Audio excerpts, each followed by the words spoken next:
my friend Milan, and all my friends. So, I'll just start with what Tedros just mentioned about the who are the people, how we can involve the young people.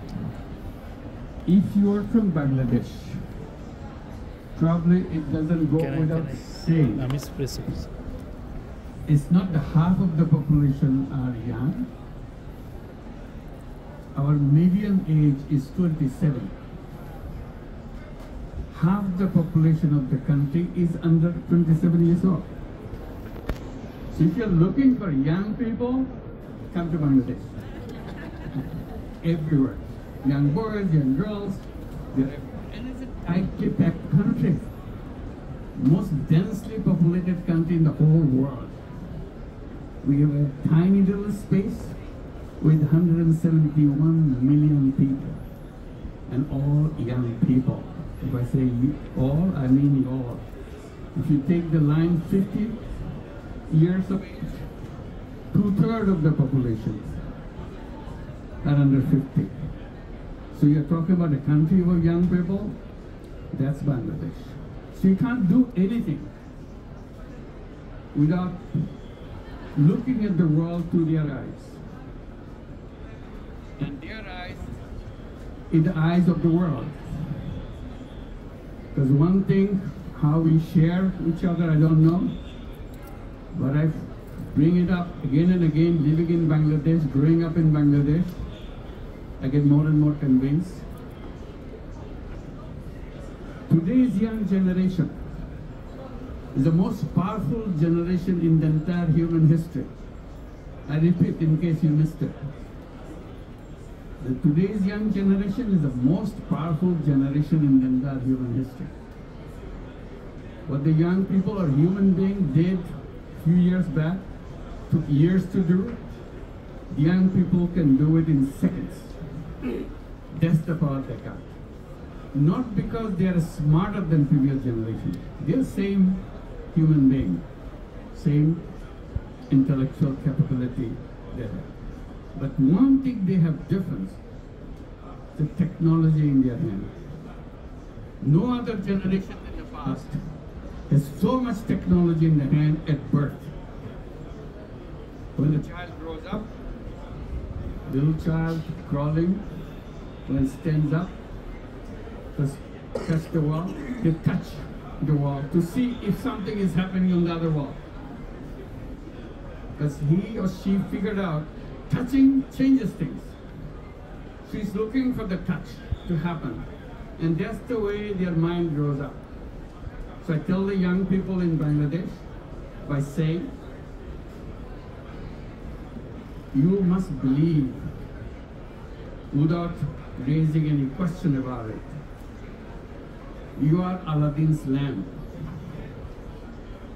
You have the power to do anything by just touching a button. It will done. If you are convinced that you are Aladdin's lamp, or you are the genie inside of the Aladdin's lamp, and that's what you are. If you feel that you are the genie, if you know that you are a genie, then ask yourself, what are you going to do with that power? Because if you don't use your power, that's lost, completely gone. So if you look like same, your generation and my generation, but we are very different. You have the power of the genie. All you need to do is to imagine. Imagine the world that you want to build. If you imagine, it will happen because you have the power. If you don't imagine, your power is useless. That imagine, it never happens because you didn't think about it. So please think, that's the power. And when we are coming to healthcare, that's the message that I give. We can solve all the healthcare problem in the world. Simply, we are still stuck with the old ways of thinking about the healthcare. The technology that we have in the healthcare today is good enough to make things happen in the world. And during the Corona period, when whole world was shaking in fear what's happening. And they were trying to bring out the vaccine. We sent out a letter to be signed by everybody. That vaccine must not be owned by the patent rights. It should be patent-free vaccine. And they said, no, it can't be done. I said, of course it can be done, because it was done before. So why don't we do it now? But what is the advantage? If you remove this patent right, then anybody, any country in the world can produce it. Now few companies withhold the patent right and control the life of the entire world's population. I said, that's a shame. We campaigned thanks to Tedros supported us, and many of you supported us on this campaign. We sent out this notices and appealed to the whole world, and we got more and more signatures. We came closer and closer in WTO session because they need a consensus resolution. We are trying to build up the consensus resolution. We never could do that. First of all, it was a very large number which opposed us. Opposition becomes smaller and smaller. In the final round, 10 countries stayed away from voting. So we didn't have the consensus. You know, when the vaccine was produced, where this vaccine went?